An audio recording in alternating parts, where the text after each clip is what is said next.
رمضان کے بعد سب سے زیادہ فضیلت عاشورہ کے روزے کی ہے، 10 محرم کا روزہ۔ کہ آپ صلی اللہ علیہ وسلم نے ارشاد فرمایا کہ عاشورہ کے دن اپنے اہل و عیال پر دسترخوان کو وسعت دو، صرف اس میں برکت ہوتی ہے۔ قعدہ، ذی الحجہ، محرم اور رجب، یہ 4 مہینے جو ہیں اسلام میں اشہر حرم کہلاتے ہیں۔ مفتی طارق مسعود کے بیانات کے لیے مفتی صاحب کے آفیشیل چینل مفتی طارق مسعود سپیچز کو سبسکرائب کریں۔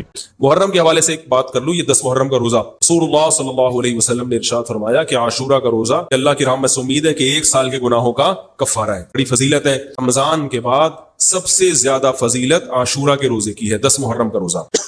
سمجھ رہے ہیں؟ محرم میں ہمیں شریعت نے کیا کرنے کا حکم دیا ہے، اسلام کیا کہتا ہے؟ پہلی بات، اسلام یہ کہتا ہے کہ محرم میں روزے رکھنا دوسرے مہینوں کی نسبت زیادہ ثواب ہے۔ رمضان کے بعد کچھ زیادہ سے زیادہ روزے رکھیں، اور اسپیشلی 10 محرم کا روزہ 1 سال کے گناہوں کا کفارہ ہے، یہ اور زیادہ ثواب ہے۔ پورے محرم نہیں رکھے جاتے، کیا کرنا ہے؟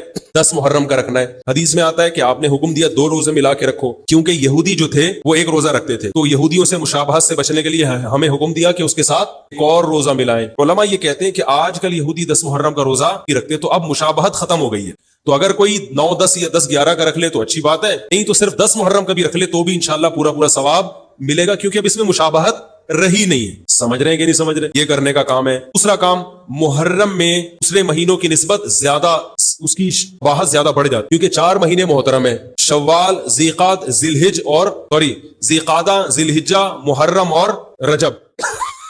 یہ 4 مہینے جو ہیں اسلام میں اشہر حرم کہلاتے ہیں۔ ہم کہہ رہے ہیں فلا تظلموا فیہن انفسکم، ان میں اپنی جانوں پہ ظلم مت کرو۔ یہ ماتم کرنا بھی تو ظلم ہے نا اپنی جان۔ اللہ نے فرمایا ان 4 مہینوں میں اپنی جان پہ ظلم مت کرو، کسی بھی طرح سے ظلم ہو، جسمانی ظلم ہو، روحانی ظلم ہو۔ جسمانی ظلم ماتم کر کے بھی ہو سکتا ہے، اور انگاروں پہ چل کے بھی ہو سکتا ہے، اپنے آپ کو پیٹ کے بھی ہو سکتا ہے۔ روحانی ظلم کیا ہے؟ گناہ کر کا، تو نہ گناہ کرنے کی اجازت، نہ کسی اور طرح سے۔ عام مہینوں میں بھی ظلم کی اجازت نہیں ہے، نہ اپنے اوپر اور نہ کسی اور پر، تو ان 4 مہینوں میں ظلم کی نوعیت بڑھ جاتی ہے۔ ایک محرم کی فضیلت ہے اسلام میں۔ اور تیسری فضیلت جو محرم کی جو بعض روایات سے ثابت ہے، یعنی جو فضیلت تو نہیں کہیں گے اس کو، جو محرم میں کرنے کا کام ہے، وہ بعض احادیث میں آتا ہے۔ صلی اللہ علیہ وسلم نے ارشاد فرمایا کہ عاشورہ کے دن اپنے اہل و عیال پر دسترخوان کو وسعت دو، اس سے رزق میں برکت ہوتی ہے۔ لیکن یہ جو حدیث ہے یہ ضعیف ہے، سند کے لحاظ سے پاورفل اور مضبوط۔ بعض علماء نے کہا کثرت طرق کی وجہ سے حسن کے درجے کو پہنچ گئی ہے۔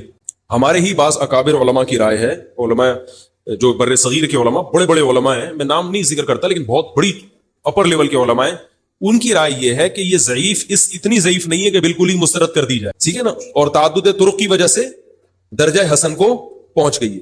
علامہ ابن تیمیہ رحمہ اللہ تعالی، جن کو سعودی عرب میں بہت فالو کیا جاتا ہے، ان کی رائے اور سلفی علماء کی رائے جو سعودی عرب کے العثیمین، بن باز وغیرہ تھے، ان کی رائے یہ کہ یہ حدیث بالکل صحیح نہیں ہے، اور اس کی کوئی حیثیت نہیں ہے کہ دسترخوان کو وسیع کیا جائے اور عاشورہ کے دن کھانا کھلایا جائے۔ سمجھ رہے کہ نہیں سمجھ رہے؟ جو دوسری طرف معتدل علماء، معتدل سے مراد میں ان کو برا نہیں کہہ رہا، لیکن وہ انہوں نے حدیث کی جو، اب اگر آپ سندوں کی تحقیق کریں گے تو اس کو بالکل من گھڑت قرار دینا درست نہیں ہے۔ اگر سندوں کی تحقیق کریں گے تو ایسا معلوم ہوتا ہے کہ علامہ ابن تیمیہ رحمہ اللہ تعالی، جو ہمارے لیے قابل احترام ہے، انہوں نے اس حدیث کو رد کرنے میں تھوڑا مبالغہ سے کام بھی غلو کیا ہے، طرق کی وجہ سے درجہ حسن کو پہنچ گئی ہے۔ سمجھ رہے کہ نہیں سمجھ رہے؟ اس وجہ سے بعض علماء کی رائے، بلکہ جمہور کی رائے یہی ہے کہ محرم میں اگر کوئی اپنے بچوں کو جمع کر کے اچھا کھانا کھلا دیتا ہے 10 محرم کو، اور یہ حلیم شاید یہیں سے نکلا ہے، شاید یہیں سے نکلا ہے کہ یوں وہ اچھا کھانا ہو جائے گا، تو وہ کہتے ہیں کوئی حرج نہیں ہے۔ لیکن ایک بات تو دوسرے علماء کہتے ہیں جو میری بھی سمجھ میں آتا ہے، بلکہ میں نے پہلے کہیں پڑھا تو نہیں، میرا دماغ اس طرف گیا، لیکن اس کی تائید میں علماء کے فتاوی مل گئے۔ اگر کوئی حدیث ضعیف ہو یا حسن ہو، صرف حسن ہونا کافی نہیں ہے، یہ دیکھا جائے گا کہ یہ دوسری صحیح حدیثوں سے ٹکرا تو نہیں رہی ہے۔ یہ بھی ایک فقہ کا اصول ہے، اگر ایک کمزور چیز ہے لیکن وہ طاقتور دلیل سے ٹکرا رہی ہے تو پھر اس کمزور چیز کو بالکل رد کیا جائے گا۔ تو عاشورہ کے دن روزہ رکھنے کا حکم ہے، یہ بالکل بخاری مسلم کی صحیح حدیث سے ثابت ہے، اور جو کھانا کھلانے والی روایت ہے وہ اس ٹکر کی نہیں، اس کو تو ابن تیمیہ جیسے محقق نے بالکل ہی کالعدم قرار دے دیا، اب علماء نے بھی بالکل کالعدم قرار دے دیا، اگرچہ ہماری رائے ہے کہ بالکل کالعدم نہیں ہے، لیکن بہرحال اس میں محدثین کا بڑا اختلاف ہوا ہے۔ جبکہ روزہ رکھنے والی جو روایات ہیں وہ بالکل بے غبار ہیں، ان کو سب صحیح مانتے ہیں۔ تو کھانا کھلانا اور روزہ جمع بولو بھائی نہیں ہو سکتا، اس لیے کہ اگر وہ روزے کا دن ہے تو کھانے کا دن نہیں ہے، کھانے کا دن ہے تو روزے کا نہیں۔ ابن تیمیہ رحمہ اللہ تعالیٰ کی رائے یہ ہے کہ بعض لوگوں نے شیعہ کی مخالفت میں غلو کیا ہے، شیعہ نے اس دن کو چونکہ منحوس بنا دیا 10 محرم کو، تو انہوں نے مخالفت میں اس دن کو ایک سیلیبریٹ کرنے کے لیے نا کھانا کھلانے کا حکم دے دیا کہ ہم منحوس نہیں سمجھتے بلکہ اس کا کیا کریں گے اپوزٹ کہ کھاؤ اور کھلاؤ. تو انہوں نے کہا یہ بھی غلو ہوا ہے دوسری طرف. بھائی منحوس نہیں ہے, مبارک ہے ہماری نظر میں, لیکن اتنا مبارک کہ اس میں کھانا کھلانا اور یعنی عید والا عنصر کھانا کھلانا تو عید کے دن ہوتا ہے نا, تو عید نہیں ہے بہرحال. تو یہ بھی بڑی جاندار بات, اگرچہ یہ عقلی دلیل ہے مگر یہ ایسی نہیں ہے کہ بالکل اس کو کالعدم قرار دے دیا جائے. تو اب علماء نے دونوں حدیثوں کو تطبیق کی کوشش کی. علماء نے بھائی کھانا بھی کھلاؤ اور روزہ بھی رکھو, افطاری میں کھلا دو, سحری اور افطاری میں. بات یہ ہے کہ افطاری میں اگر آپ کھلائیں گے تو وہ 11 محرم شروع ہو چکی ہوگی, وہ 10 محرم. سحری میں جو کھلانے کا مسئلہ ہے نا, سحری میں جب ہم کوئی کہتے ہیں نا فلاں دن یہ کام کرنا ہے, لغت میں جو ذہن میں متبادر ہوتا ہے نا وہ دن کا وقت ہے, وہ 3:30 پونے 4 کا وقت نہیں ہوتا. یہی وجہ ہے کہ جو لوگ اس حدیث پر عمل کرتے ہیں عاشورہ والی, وہ دن میں کھانا کھلاتے ہیں, دوپہر کے ٹائم لنچ کرتے ہیں. وہ افطاری میں تو ویسے ہی دسترخوان وسیع ہوتا ہے بھوک کی وجہ سے. بابا وہ تو ویسے ہی بچوں کو جب روزہ رکھا ہوا ہے تو اچھا کھلاؤ, سحری اچھی کراؤ, اور افطاری وہ تو ویسے ہی بھوک کی وجہ سے رمضان میں دیکھو نا کیسے کھلے دسترخوان ہوتے ہیں.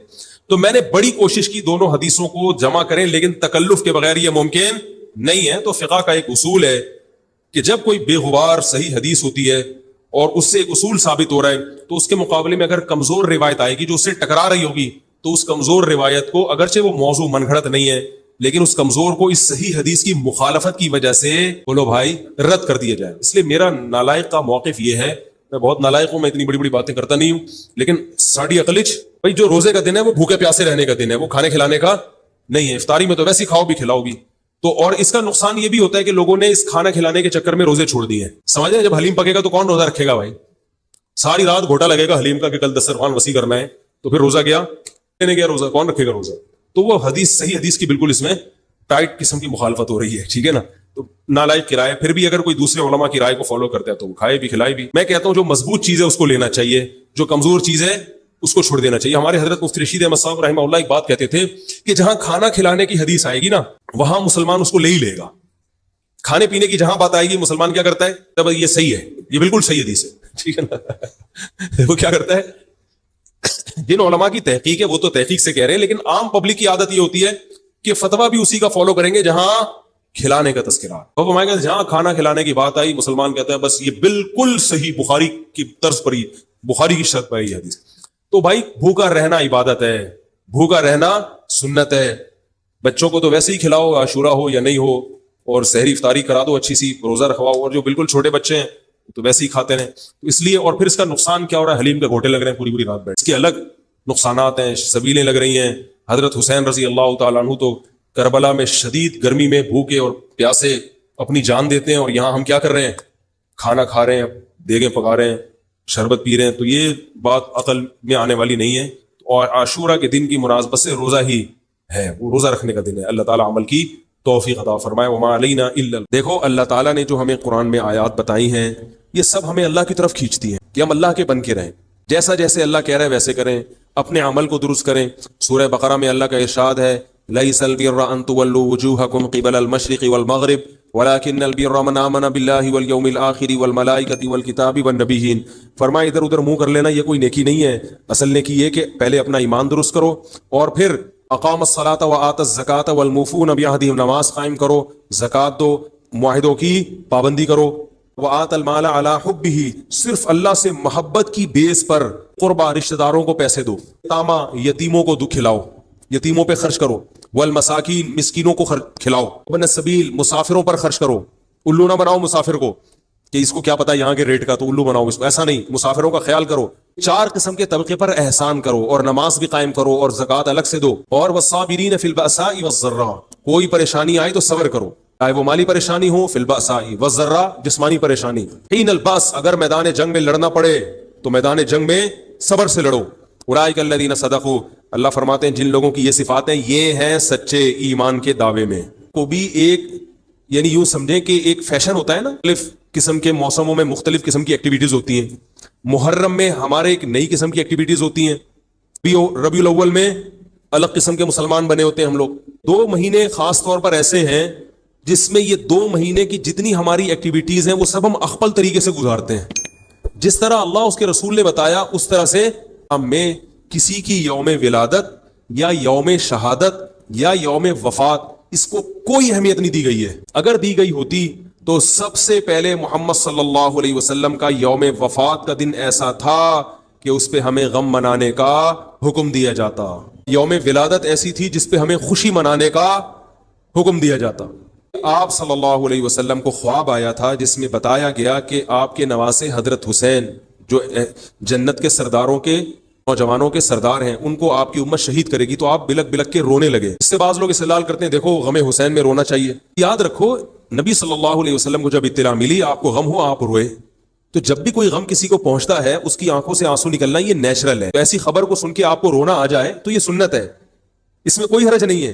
لیکن کیا ہر سال نبی صلی اللہ علیہ وسلم سال اسی تاریخ میں دوبارہ روئے پھر اسی تاریخ میں دوبارہ روئے؟ بھائی جب غم کی خبر ملی تو روئے آپ صلی اللہ علیہ وسلم. جعفر طیار آپ کے چچا زاد بھائی, ان کی شہادت کی آپ کو اطلاع ملی تو بھی آپ کے آنکھوں سے آنسو جاری ہوئے.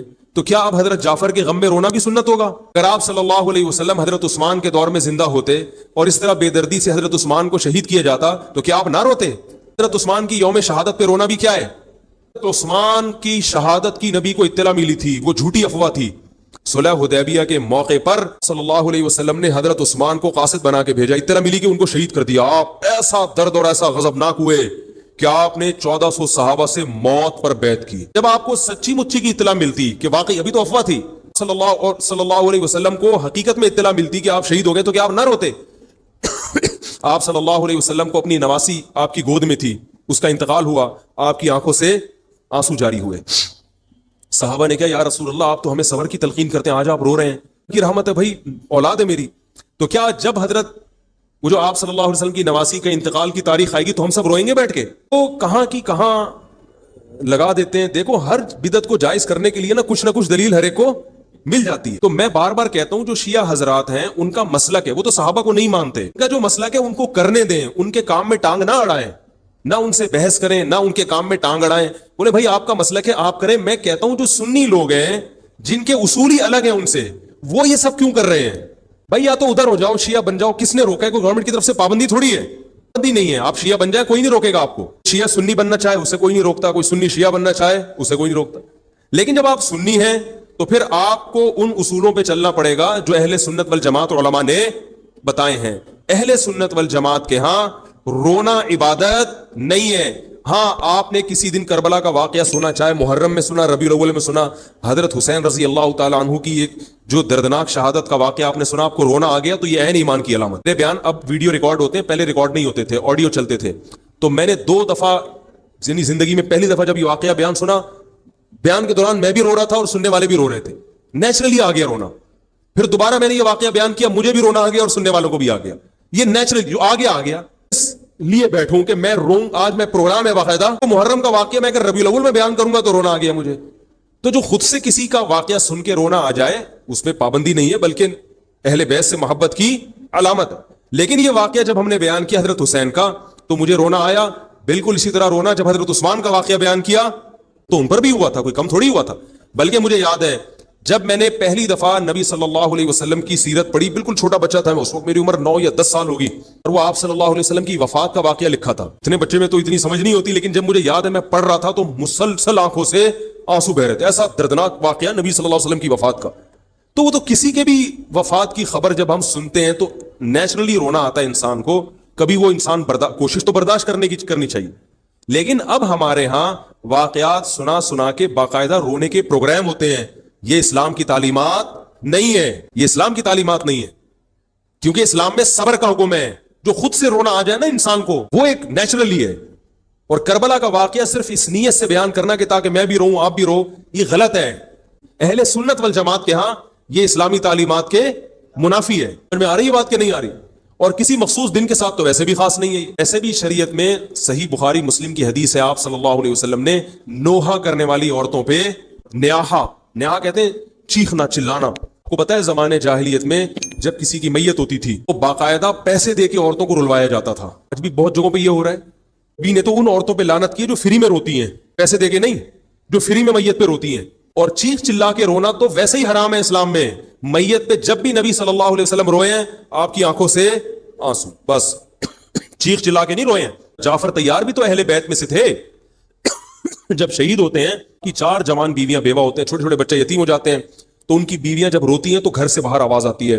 آپ نے پہلی دفعہ سمجھایا جا کے سے بولو اپنی آوازوں کو پس کرو. جب دوبارہ تو آپ نے فرمایا منہ پہ خاک پھینک دو جا کے. ان کا جو رشتہ حضرت جعفر طیار سے تھا وہ ہمارا نہیں ہے, ہم تو بہت دور کے ہیں. اہل بیت سے جو جتنا ان کی بیویوں کا رشتہ ہے اتنا تو ہمارا نہیں ہے نا. ان کو چیخ کے رونے کی اجازت نہیں تھی. اور آج ہمارے یہاں کیسے ہوتا ہے, ہاں ہاں ہو چیخ رہے ہیں, پیٹ رہے ہیں. گریبان چاک کرنا اسلام میں حرام ہے, روتے ہوئے چاک کرنا, اس پہ لعنت ہے نبی صلی اللہ علیہ وسلم کی. آج گریبان بھی چاک ہو رہے ہیں, رو بھی رہے ہیں, پیٹ بھی رہے ہیں. تو بھائی وہ شیعہ حضرات کا ایک مسلک ہے, ان کی رائے ہے, ان کو ان کی رائے پہ چلنے دو. آپ جو اہل سنت والجماعت کو فالو کرتے ہو تو یا تو ادھر ہو جاؤ یا درمیان میلہ لٹکو. درمیانی آدمی کہیں کبھی نہیں ہوتا. درمیان کی جو جنس ہے وہ کہیں کی ہوتی ہے. بیچارہ نہ مرد سے شادی کر سکتا ہے نہ عورت سے. وہ کہتا ہے یا اللہ اگر مجھے آپشن دیتا یا تو ادھر کر دیتا, یا وہ تو ایک اللہ نے آزمائش بنا دی اس کو بیچارے کو. وہ آزمائش ہے, اسی آزمائش پہ اس کو قیامت کے دن اجر ملے گا. اپنے اختیار سے انسان بیچ کا بننے کی کوشش کرے, یہ ٹھیک نہیں ہوتا. اپنے اختیار سے یا تو شیعہ بن جاؤ یا پورے سنی بن جاؤ. سنت حدیث کی کتابوں کو فالو کرتے ہیں, اور جو ہماری بخاری مسلم ہے شیعہ حضرات نہیں مانتے ان کتابوں کو, وہ نہیں فالو کرتے ان کو. تو ہم تو ان کو فالو کرتے ہیں. اگر آپ کہتے ہو میں نہیں مانتا ان حدیثوں کو, تو پھر بہت ساری چیزیں اور بھی ہیں وہ بھی چھوڑ دو. پھر آپ یہ بات پھر وہ بھی چھوڑ دو. تو ہم تو ان کتابوں کو فالو کرتے ہیں. ہمارے نبی صلی اللہ علیہ وسلم کے احکام ہیں, میت پہ رونا پیٹنا منع. جب حضرت حسین رضی اللہ تعالی عنہ کا قتل ہوا ہے کربلا میں, اور یقیناً یہ بہت بڑا بدترین ظلم تھا تاریخ کا, تو حضرت جو آپ کے اہل بیت جو باقی بچ گئے تھے ان کا کیا ری ایکشن تھا, جو صحیح اسناد سے جو چیزیں ثابت ہیں ان کا کیا ری ایکٹ تھا. کیا امام زین العابدین نے اس طرح سے نوحے کیے تھے کہ آپ نے سینوں کو پیٹا تھا؟ انہوں نے صبر کیا تھا, اور یہی اہل بیت کی شان تھی.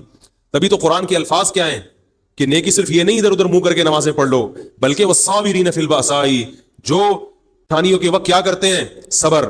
تو ہماری نظر میں حضرت حسین کا قتل بھی ایک بہت بڑی ٹینشن, بہت بڑی پریشانی, مگر اس پر ہمیں صبر کا حکم ہے. اگر ہمارے اندر انتقام کی طاقت ہوتی تو انتقام لے لیتے. ہم تو بھی قاتلان حسین تھے, ہمیں پتا چلتا کہ یہ ہے, ہم انتقام لیتے ان سے. انتقام نہیں لے, وہ تو چلے گئے دنیا سے اپنے ٹھکانوں کو. جو جس نے جہنم رسید ہونا تھا وہ تو جہنم رسید ہو چکا ہے. حضرت حسین رضی اللہ تعالی عنہ کو شہادت کی برکت سے جنت کے جوانوں کا سردار بنا دیا. جس کا جو ٹھکانہ تھا, جس ملعون نے جہاں جانا تھا وہ چلا گیا. اب قرآن کیا کہہ رہا ہے, تلک امۃ قد خلت, جہاں بھی قرآن ایسے واقعات بیان کرتے ہیں, یہ قوم تھی جو گزر گئی. لہا ما کسبت, جس نے جو کیا اس کا بدلہ ملے گا. ولکم ما کسبتم, تم اب تمہارے اعمال اللہ دیکھے گا. اعمال کا مطلب دیکھے گا جن چیزوں کو اللہ نے حلال کیا تم اس پر عمل کرتے ہو, جن چیزوں کو حرام قرار دیا اس سے بچتے ہو کہ نہیں بچتے, یہ چیزیں دیکھی جائیں گی. محرم کے ایک الگ, ہمیں محرم نبی صلی اللہ علیہ وسلم کی زندگی میں ہمیشہ آیا ہے, اس میں کیا احکام ہے. محرم میں آپ نے نکاح بھی کیا ہے, محرم منحوس نہیں ہے. محرم تو اشہر حرم میں سے ہے, برکت والا مہینہ ہے. اس میں جو کام کیا جائے گا اس میں برکت ہوگی. اس میں شادی بیاہ کریں گے اس میں انشاءاللہ برکت ہوگی. اس میں کوئی اور عبادت کریں گے اس میں برکت. نبی صلی اللہ علیہ وسلم نے محرم کی الگ فضیلت بیان کی کہ اس میں عبادت کا ثواب, محرم کے روزوں کا ثواب عام مہینوں سے زیادہ ہے. یہ سب ہماری شریعت کی تعلیمات ہیں, تو ہمیں ایک طرف ہو جانا چاہیے, ہمیں اسی کو فالو کرنا چاہیے. ہاں یہ وہ دور نہیں ہے کہ آپ دوسروں پہ جا کے انگلیاں اٹھائیں, تم یہ کیوں کر رہے ہو, یہ کیوں, بس چھوڑ دو اس کو. جو جب اس کو سمجھ میں آئے گی تو آ جائے گا, نہیں آئے گی تو 73 فرقے ہیں, آپ تھوڑی ختم کرو گے, یہ حضرت عیسیٰ علیہ السلام آ کے ختم کریں گے. تو جو کام عیسیٰ علیہ السلام کا ہے وہ خود کرنے کی کوشش بھائی مت کرو. آپ دیکھو کہ ان میں جو صحیح ہے اس کو فالو کرو. باقی بھائی جیسا کر رہے ہو, ہمارے پاس نہ کوئی پولیس ہے نہ کوئی پاور ہے. پولیس بھی ہوتی تو وہ بھی کچھ نہیں کرتی. ہم اگر پولیس میں ہوتے تو کیا کر لیتے. فساد ہوتا ہے ان چیزوں سے. افغانستان میں جب طالبان کی حکومت تھی, کون سی والی گھڑی صحیح ہے میں تو کیا ٹائم ہو رہا ہے, ابھی بس اذان ہونے والی ہے, ٹھیک ہے بتا. تو کیا کہہ رہا تھا یار, وہاں افغان طالبان کی جب حکومت تھی 5 سال, تو انہوں نے بھی شیعہ کی امام بارگاہ کو ختم نہیں کیا تھا. شیعوں سے سلو کی تھی, مذاکرات کیے تھے, بھائی ٹھیک ہے آپ اپنی امام بارگاہ کے اندر جو آپ کی ایکٹیویٹیز ہیں آپ وہ کرو. حالانکہ کتنی پاورفل حکومت تھی, اس لیے کہ اتنی بڑی تعداد میں انہوں نے کہا بھائی ہم کیسے پابندی لگائیں, ایک پورا ممکن نہیں ہے ہمارے لیے. گورنمنٹ کے لیے بہت سی چیزیں ممکن نہیں ہوتی, پابندیاں نہیں لگا سکتی گورنمنٹ. تو طالبان نہیں ختم کر سکے, حالانکہ طالبان سنی مسلک کے تھے اور وہ شیعہ بالکل ایک. میں نے وہاں امام بارگاہ میں اذانیں بھی سنی ہیں, تو پہ اذان آتی تھی امام بارگاہ سے, سنی ہے کہ بھائی میں نے یہ کہاں سے آ رہی ہے, افغانستان سے. میں اس وقت اذان, افغانستان کا چینل اس وقت آتا تھا طالبان کا اردو میں چینل, تو اس میں اذان آ رہی ہوتی تھی شیعہ حضرات. عاریت کا یہ طریقہ ختم کرنے کا نہیں ہے کہ آپ جا کے ان کو چھیڑیں تنگ کریں. بھائی یہ بہت عرصے سے چلے آ رہے ہیں, چلتے رہیں گے. جو صحیح ہوگا اس کو حضرت عیسیٰ علیہ السلام نافذ کر دیں گے, جو غلط کو ڈیلیٹ کر دیں گے خود ہی. ہم غلط ہوئے تو حضرت عیسیٰ علیہ السلام سب سے پہلے ہماری گردنیں اڑا کے ہمیں ڈیلیٹ کر دیں گے, ٹھیک ہے نا. اگر وہ غلط ہوئے تو ان کو ختم کر دیں گے. تو یہ ان کا کام ہے, آج کسی کے بس میں یہ نہیں ہے تو میں یہ اس لیے کہہ رہا ہوں کہ لڑو مت, گالی گلوچ مت کرو, فیس بک پہ ایک دوسرے کے خلاف نیگیٹو کمنٹس مت کرو, کیونکہ ہم اختلافات کے متحمل نہیں ہیں. میں بہرحال قومی سطح پہ ایک ہی بن کے رہنا ہے. پاکستان کے مقابلے میں جو ہمارے دشمن ہیں ان کے مقابلے میں ہمیں ایک بن کے رہنا. جہاں تک مذہب کا تعلق ہے بھائی, آپ کا مسلک اجازت دیتا ہے آپ کریں, ہمارا مسلک ہمیں اس کی اجازت, ہمارا مسلک ہمیں ماتم دیکھنے کی بھی اجازت نہیں دیتا. سمجھ میں آ رہی ہے بات؟ دیکھنے کی بھی اجازت نہیں, ہم دیکھیں گے بھی نہیں. آپ کا مسلک ہے آپ کریں. تو لڑنا بھڑنا نہیں ہے, میں صرف یہ کہہ رہا ہوں کہ ایک طرف ہو جاؤ, یا ادھر یا تو بھائی ادھر ہو جاؤ. تو ہم یہ چیزوں کو غلط سمجھتے ہیں, نہ ماتم کو جائز سمجھتے ہیں, نہ رونے پیٹنے کو جائز سمجھتے ہیں. جس طرح سے رویا جا رہا ہے, کسی کو واقعہ کربلا سن کے رونا آ جائے, یہ ایمان کی علامت ہے اہل بیت. لیکن یہ کوئی سنت عمل نہیں ہے کہ باقاعدہ اس کو رلانے کے لیے آرڈر پہ بٹھایا جائے کہ چلو کربلا کا واقعہ سن کے رونا سنت ہے تو آپ بیٹھو تو رو. لفظوں میں اسلام کو ڈیفائن کیا ہے کہ کلو من الطیبات, پاکیزہ کھاؤ اور عمل بھی پاکیزہ کرو.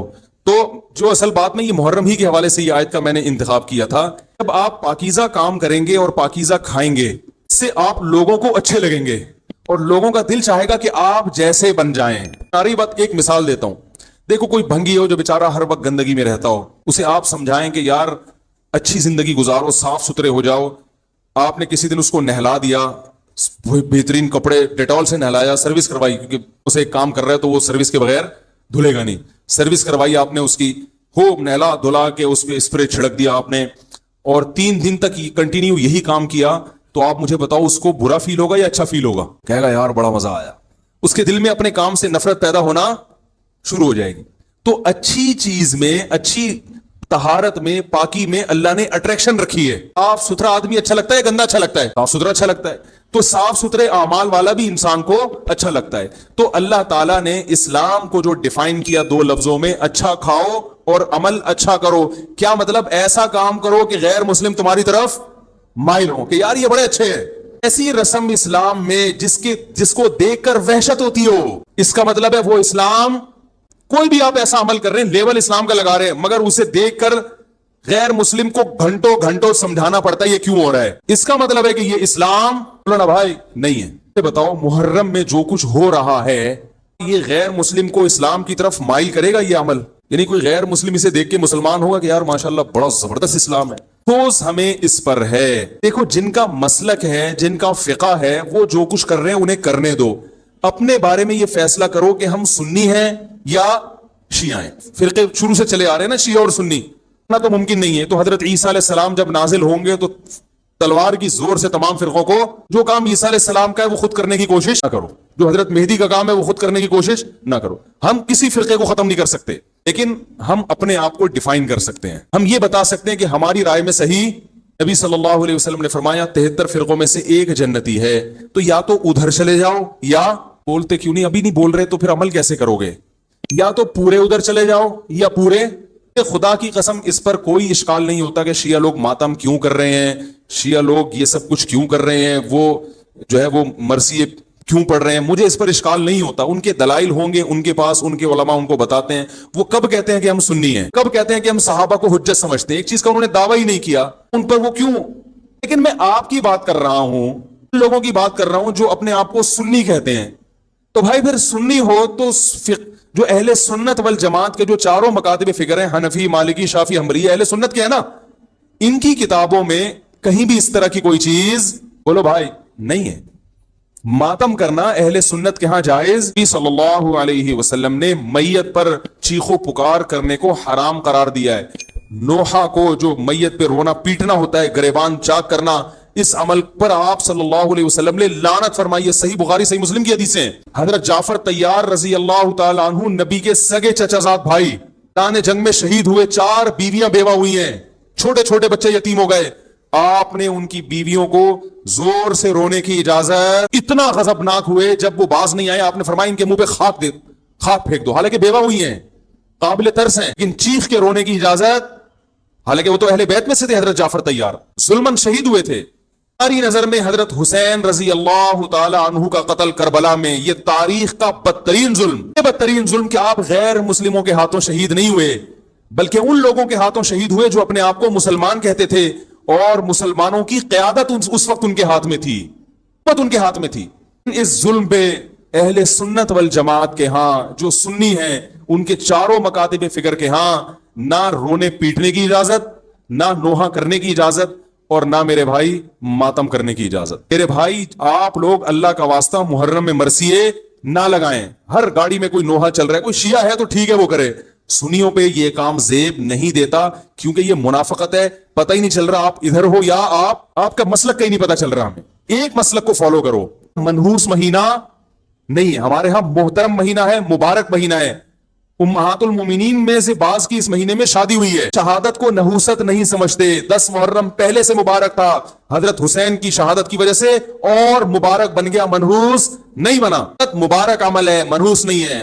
ہم اس مہینے میں کالے کپڑے نہیں پہنیں گے. ہم اس مہینے میں خوشیاں منانے کو جائز سمجھتے ہیں. ان کو حسین سے محبت نہیں ہے. محبت کا جو طریقہ حسین نے بتایا اس طریقے پہ عمل کرنا حسین سے محبت ہے. جو طریقہ حسین سے ثابت نہیں ہے اس طریقے پہ ان کو منانا یہ محبت کا طریقہ ہماری رائے میں نہیں ہے. یہ بات کہ نہیں آ رہی ہے. اور ایک میں وضاحت کر کے بیان کو ختم کروں. بھائی یہ کوشش کریں گے نا, اس کی محرم نہ منحوس مہینہ ہے, نہ اس میں بلائیں نازل ہوتی ہیں, اس میں خوشیاں منانا بھی جائز ہے, اس میں نکاح کرنا شادی کرنا بھی درست ہے. یہ جو مشہور ہے محرم کی شادی ناکام ہوتی ہے 100% غلط ہے. جو شیعہ حضرات ہیں وہ بچیں اس سے. ہمارے ہاں یہ بالکل اس کی اجازت ہے. آپ محرم میں نکاح بھی کریں, محرم میں آپ اپنے بچوں کا عقیقہ بھی کریں, آپ اس جو بھی خوشیاں ہیں آپ اس کی کریں, تاکہ اسلام کا جو رخ ہے نا, اسلام میں کوئی مہینہ منحوس نہیں ہے, تاکہ غیر مسلموں کے سامنے کم از کم ہماری طرف سے جو اسلام پیش ہو وہ یہ والا ہو, ان کی طرف سے وہ والا ہو. غیر مسلم کے پاس آپشن ہو کہ بھائی دیکھ لو ان میں جو اچھا لگتا ہے وہ والا اسلام آپ فالو کر لو, لیکن آپ بھی ویسے ہی بن گئے تو پھر اسلام کا ایک رخ جائے گا ان کے سامنے. سمجھ رہے کہ نہیں سمجھ رہے؟ اس لیے یہ گھروں میں مرثیے نہ لگایا کریں. نیتوں پہ نوحہ کرنا, غم منانا ہماری شریعت میں پسندیدہ 3 دن تک تعزیت ہے بس, اس کے بعد نہیں. اور عورت کے لیے شوہر کے مرنے پر 4 مہینے 10 دن